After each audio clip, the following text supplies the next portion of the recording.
కాంగ్రెస్ ఇన్ఛార్జిగా మీనాక్షి నటరాజన్ రావడంతో బీఆర్ఎస్ కు ఎక్కడో తాకినట్లుందన్నారు కాంగ్రెస్ నేత అద్దంకి దయాకర్. అందుకే కేటీఆర్ మీనాక్షి నటరాజన్ తెలంగాణకు రావడం జోక్ అనే వ్యాఖ్యలు చేశారన్నారు.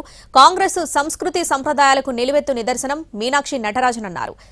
ఇక కంటైనర్లు దోచుకున్న కేసీఆర్ ని రేవంత్ రెడ్డి ఫామ్ హౌస్ లో కూర్చోబెట్టారన్నారు.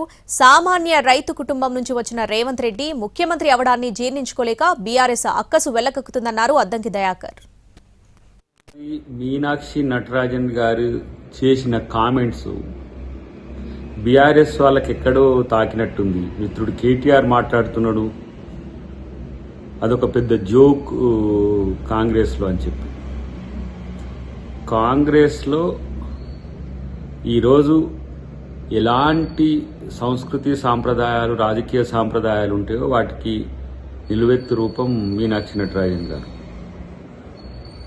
అంతేకాకుండా ప్రజల సొమ్మును బ్యాగులు కంటైనర్లను మీరు దోచుకుంటుంటే కాగ్రిపోటే చాలా విషయాలు చెప్పింది కదా.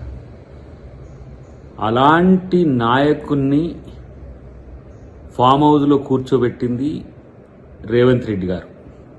అది